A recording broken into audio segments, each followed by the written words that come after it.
ओ गणेश, तूने सुना वो बूढ़ा खजांची चौराहे से गायब हो गया? गायब नहीं हुआ रे, उसकी बीवी ने उसे खेत में बंद कर दिया होगा। तुम दोनों को सच में डर नहीं लगता? बबलू और गणेश थोड़े चौंकते हैं। काका, एक कहानी तो सुनाओ ना आज, लेकिन सच्ची वाली, जिसमें डर हो लेकिन झूठ ना हो। अरे बेटा, जो सच होता है उसी में सबसे ज्यादा डर होता है। तुमने छानी वाला खेत सुना है? नाम सुना है, लेकिन कहानी नहीं। हरिनाथ काका ने बात शुरू की, लेकिन जैसे ही उन्होंने उस रात का जिक्र किया, हवा थम गई। 20 साल पहले जब मैं जवान था, हम 4 दोस्त एक खेत में छिपकर ताश खेल रहे थे। वो खेत जिसे लोग छानी वाला खेत कहते थे, क्योंकि वहां हर छानी घास का ढेर अपने आप हिलती थी। और हमारा एक दोस्त था, मुन्ना, डरपोक नंबर 1। हमने कहा, जा छानी के पास से खजूर उठा ला।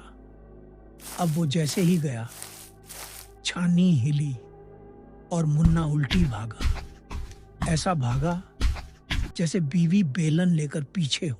लेकिन मजाक उस रात मजाक नहीं रहा। हम जब सुबह उठे तो मुन्ना की चप्पल छानी के नीचे थी, पर मुन्ना कहीं नहीं था। हरिनाथ काका की कहानी में अब हंसी नहीं थी, बस एक अधूरा सच था जो आने वाले हिस्सों में सामने आने वाला था। फिर मुन्ना मिला था क्या काका? नहीं, पर उसकी चप्पल छानी के नीचे से ऐसे निकली थी जैसे किसी ने खुद वहां दबा दी हो।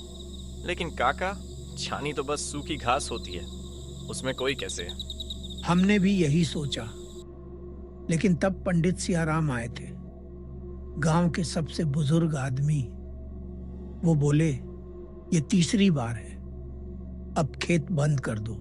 हरिनाथ काका की आंखों में अब डर कम और अफसोस ज्यादा था, जैसे उन्होंने कुछ ऐसा छुपाया हो जो अब उन्हें काट रहा हो। हमने खेत पर धागा बंधवाया, नींबू मिर्च टांगे, पंडित ने हवन किया और कहा, अब कोई उधर मत जाना। और क्या सच में कोई नहीं गया? नहीं बेटा, गांव के छोटे बच्चे तक उस रास्ते से नहीं गुजरते थे। पर फिर ठीक अमावस की रात को एक आवाज आई। रात के 2 बजे छानी के नीचे से कोई बोल रहा था, बचाओ, कोई है क्या, बचाओ। वो मुन्ना था क्या? पता नहीं, लेकिन मैं और पंडित जी पहुंचे। हमने छानी हटाई तो वहां बस मिट्टी थी और एक पुराना सिक्का। सिक्का? हाँ, उस पर लिखा था 1851 और नीचे एक नाम, लक्ष्मीबाई। उस सिक्के से ज्यादा डरावनी बात यह थी कि गांव में कोई लक्ष्मीबाई कभी पैदा ही नहीं हुई थी। काका, क्या वो आवाज फिर से कभी आई? हाँ, लेकिन इस बार आवाज नहीं आई। छानी अपने आप हिली थी और उसके नीचे से निकलकर कुछ खेत की मेड़ पर खड़ा था। पर वो इंसान नहीं था बेटा, वो कुछ और था। काका की कहानी अब वहां पहुंच चुकी थी जहां से डर की असली शुरुआत होती है। काका, आपने कहा वो साया खेत की मेड़ पर था, पर आपने देखा उसे? हाँ, और आज भी उस रात की वो झलक मेरी आंखों से नहीं गई। अमावस की रात थी, चारों तरफ सन्नाटा और छानी धीरे धीरे हिल रही थी। मैं और पंडित जी खेत के पास पहुंचे। मेरे हाथ में लालटेन थी और तभी मैंने देखा एक औरत खेत की मेड़ पर खड़ी थी। उसके बाल हवा में उड़ रहे थे, सफेद रंग के कपड़े। हम जैसे ही उसके पास गए वो गायब हो गए और उसके पैर शायद उल्टे थे। पैर उल्टे? हाँ, और जैसे ही हमारी लालटेन की रोशनी उस तक पहुंची। वो धुआं बनकर छानी के नीचे समा गई। उस दिन पहली बार समझ में आया, ये कोई इंसानी चीज नहीं है। लेकिन काका, गांव में किसी ने उस औरत को पहले देखा था क्या? हाँ, एक बार गांव के पुराने चौकीदार रामधनी ने बताया था कि उस खेत में पहले एक विधवा रहा करती थी। नाम था चंपा। लोग कहते थे वो रात में खेत में घूमती थी, काले धागे पहनती थी और बोलती नहीं थी।